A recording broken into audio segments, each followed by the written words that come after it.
All right, so I'm hitting a milestone this year. I'm turning 60. Thank you very much. And if that doesn't surprise you, then screw you. So anyhow, this impending milestone has got me thinking about my life a little bit, and I've been reflecting about how much of my life has been spent not having sex. So think about it. So if you have sex for half an hour, 7 days a week, that would make you a lying bastard or a porn star. But you do the math, that's still only 2% of your life. So let's say you make it to 80, so probably the first 20 years and the last 20 years of your life are a little lean, unless you're Leonard Cohen. So anyhow, that would take you down to 1% of your life. So I asked Siri the other day, hey Siri, how much of my life has been spent having sex? She was like, ha, ha, ha. I hate her so much. So contrast that to how much time you spend on the toilet. So that's like at least an hour a day, every day, right? Which is probably conservative since the invention of TikTok. So if you do the math, I see someone nodding, you know. So if you do the math, that's 4% of your life that you spend on the toilet, or 15 full days. Now that's the same as 45 working days. Now, if you can spend at least half of those days on the toilet at work, then you've just got yourself almost 4 extra weeks of holidays. Smash that like button for more awesome life hacks. So, as I get older, I like to prioritize my comfort on the toilet because I'm concerned about the distance between the seat and the water, because unless I'm on a golf course, I don't need a ball washer.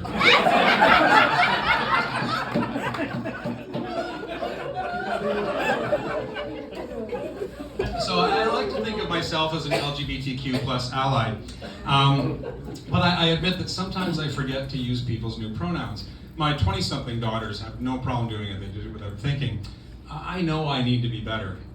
But I realize that my wife has given me new pronouns. And they are who and we. So by way of explaining, I'll give you a couple examples. So when my wife says, "Who wants to scrub the toilets?" I now realize that this is not a question. I am who, and I want to scrub the toilet. Which I happily do while noticing the excellent distance between the seat and the water. Example number 2. When she says, "We need to finish the patio out behind the house." She is in no way offering her services. This is my solo gig. So I tried to be cute one day. I said, "Hey baby, who wants to make love today?"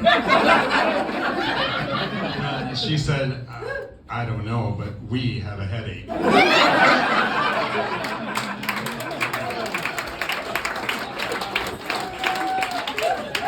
So, like I said, I'm turning 60 this year, which means I was born in 1963, which technically makes me a baby boomer.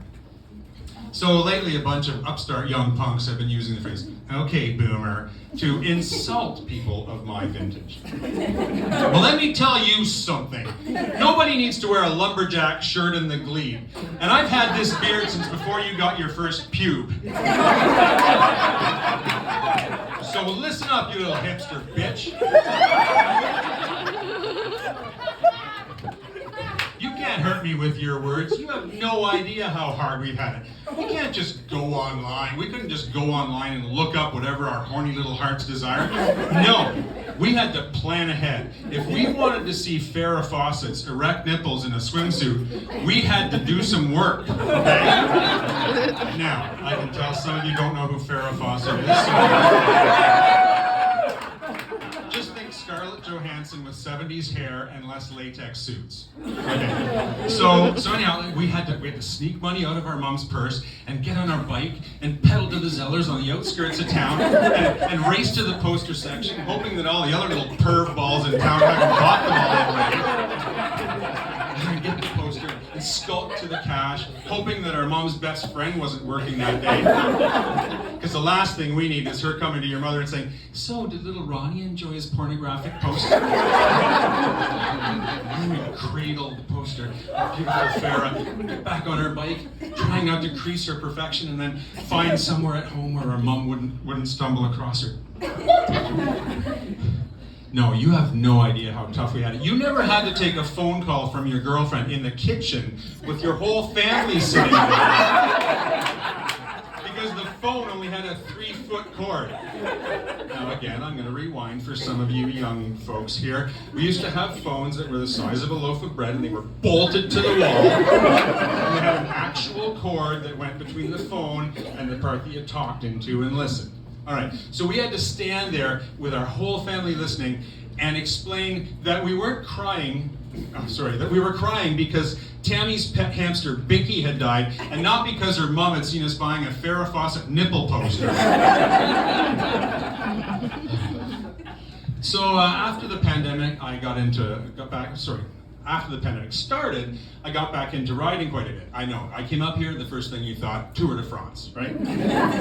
So anyhow, one of the rides, excuse me for a second. I know, it's a skill I have. So one of the roads I ride on has this sign that says, "Watch our kids." So I thought, that's a pretty good idea, safety first and all that. So I was out for a ride the other day, and these little kids were out playing in the front yard, so I stopped and watched them. So I guess we can add that to the list of things that middle-aged men in spandex aren't allowed to do.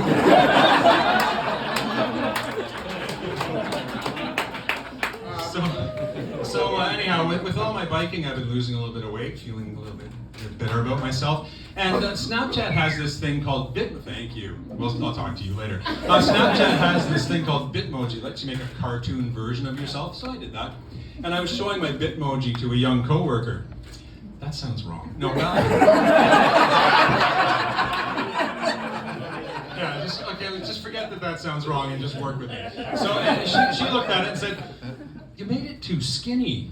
I was like, damn, I made it the fattest Bitmoji setting available. So I don't think that boomers have really embraced the whole sexting thing. I may be an outlier, but I don't think so. But I did take a picture of my junk once. So it's not what you think.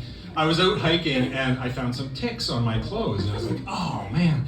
So I had to check some areas that I couldn't see. So I took my phone and taking a movie. Taking all these pictures. And I did find a tick. So I thought, oh, this is a great way. I'm feeling so smart. So anyhow, I thought I deleted it, but then I was going through my iCloud the other day and I found this pasty white thumbnail. So I knew what it was. So I sent it to my wife right away. It was her first tick pic too. Thanks very much, everyone.